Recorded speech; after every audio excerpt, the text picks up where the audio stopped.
A man is arrested without explanation, charged without evidence, and prosecuted by an invisible court. What would you do if the walls of reason began to melt? Beat. Step into Franz Kafka's unnerving universe. 1. Arrest at dawn. When normality shatters. Our story opens on Josef K, a respectable bank officer who wakes on his 30th birthday to find strangers in his boarding house room. Beat. They announce, with chilling calm, that he is under arrest. Yet they offer no warrant, no accusation, no permission even to put on proper shoes. Beat.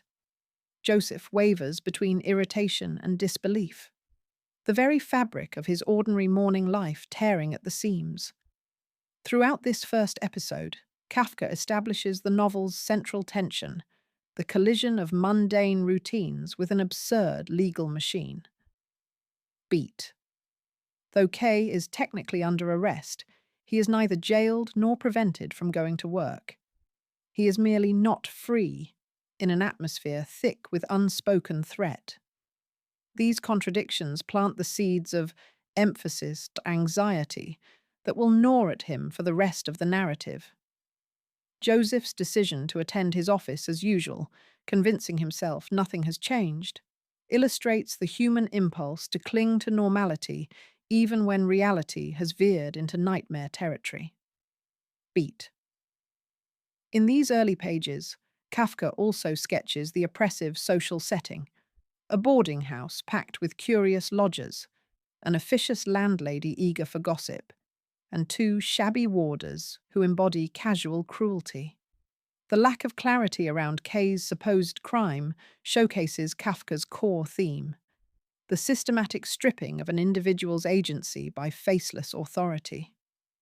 As Joseph leaves for work, the warders remind him to appear for an interrogation at a time and place they refuse to specify precisely. Beat.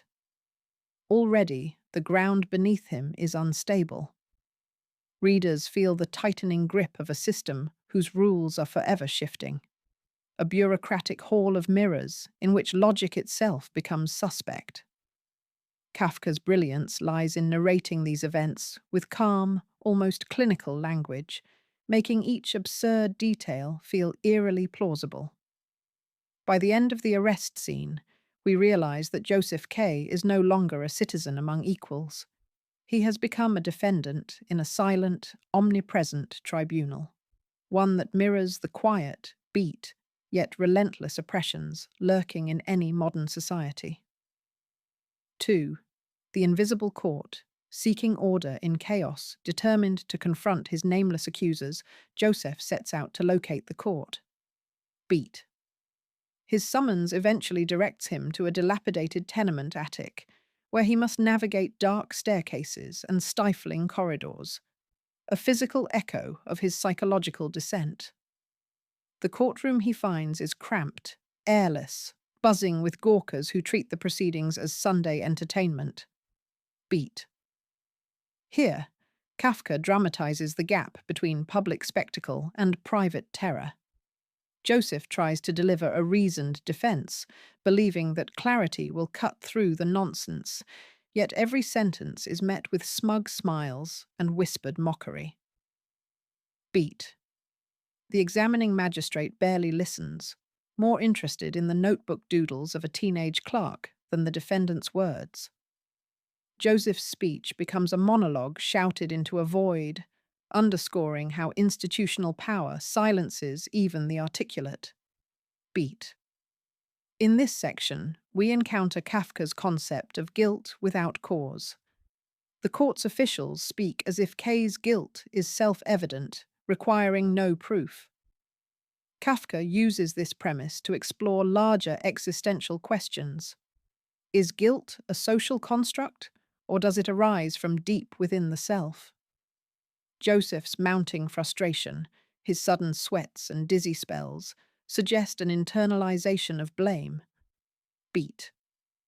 He begins to suspect that perhaps some unknown transgression really does stain his soul.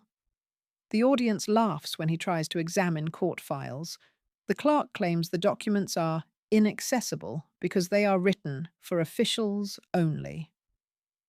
Beat. Kafka thus critiques systems that hoard information, keeping citizens in a perpetual state of uncertainty. The scene ends with an assistant usher pressing a woman's fan into Joseph's hand, a bizarre souvenir of indignity. It is a reminder that the court infiltrates all areas of life, turning even random interactions into unsettling transactions. As Joseph exits the attic, sweat-soaked and short of breath, he realizes the court can summon him or ignore him at will. Beat. This knowledge initiates a slow erosion of self-confidence, a creeping awareness that his life is no longer his own. The emphasis, labyrinth, has only begun to unfold. 3. Allies or traitors, the seduction of complicity. Desperate for help, Joseph solicits advice from anyone who might know the court's secrets. Beat. He visits his uncle Karl, who introduces him to an advocate named Huld. Bedridden, ancient, surrounded by gossiping maids and jealous clients.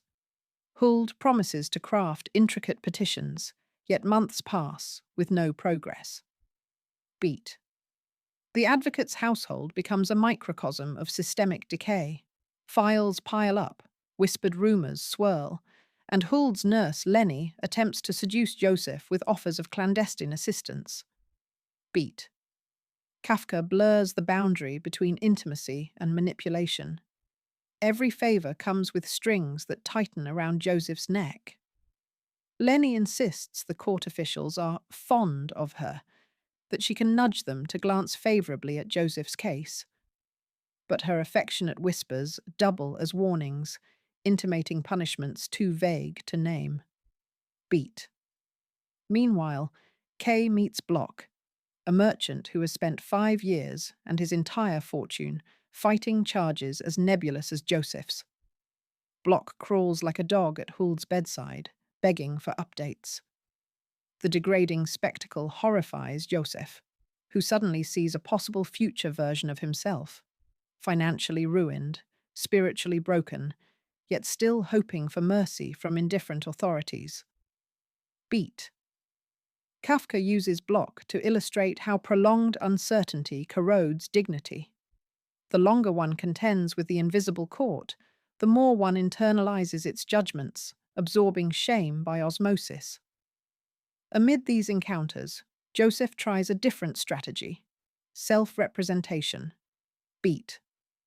He dismisses Huld and approaches the painter Titorelli, rumoured to supply judges with artwork in exchange for influence. Titorelli describes 3 potential verdicts, all variations of stalled or temporary acquittal, none final. Joseph finally grasps the truth. The process itself is endless. Beat. The court grants reprieves only to prolong dependence. Freedom is dangled like a carrot, never actually given. Even the painter's studio, stifling with the odour of drying varnish and colonized by giggling schoolgirls, reinforces the theme of suffocating entanglement. Beat. By the end of this section, Joseph's quest has shifted from proving innocence to merely escaping the system's tightening loops. He senses that each supposed ally, Huld, Lenny, Titorelli, serves the court in some hidden capacity. Trust becomes a liability, companionship a trap. The emphasis, net, tightens around him, as if complicity is the court's most effective weapon. 4. The final night, surrender to the absurd one. Year after his arrest, Joseph's will is frayed. Beat. He drifts through bank duties like a ghost, haunted by sleepless nights and fruitless tactics. On the eve of his 31st birthday, 2 warders arrive, dressed in shabby frock coats and top hats, a grotesque parody of formal executioners. They lead Joseph through silent streets to a deserted quarry at the city's edge. Beat. Kafka's prose here grows stark, almost ritualistic, stripping the scene of extraneous detail to focus on Joseph's psychological state. He feels a dull resignation, as though the events were unfolding in someone else's body. Beat. Yet a flicker of defiance remains. In a last gesture, he resists by refusing to wield the knife against himself when the warders offer it. They settle the matter efficiently. One holds Joseph's throat, while the other drives the blade into his heart, twisting it twice, like a key. Beat. The execution is gruesome yet eerily bureaucratic, paperwork performed with cutlery. Joseph's final reflection, like a dog, captures Kafka's brutal insight into dehumanization. His cry is both protest and confession, pinning blame as much on himself as on his killers. The impersonal quarry, the indifferent moonlight, the absence of witnesses, all convey the existential isolation that defines Kafka's universe. Beat. The shocking ending forces listeners to confront a paradox. The court's verdict is never formally announced, yet punishment is executed with chilling precision. Guilt becomes a self-fulfilling prophecy, enforced through collective compliance and individual passivity. In this last tableau, Kafka delivers a bleak but profound message. When systems operate without transparency, they devour the human spirit, reducing people to silent cogs, or worse, complicit spectators. Beat. Joseph's extinguished life is a cautionary symbol for any society that allows bureaucratic machinery to churn unchecked. His death resonates beyond the novel, haunting every reader who has ever faced a closed door, a stamped form, a voice that says, "It's not my responsibility." The emphasis, abyss, between individual conscience and institutional power has swallowed another soul, and in the echoing silence, we recognize our own vulnerability.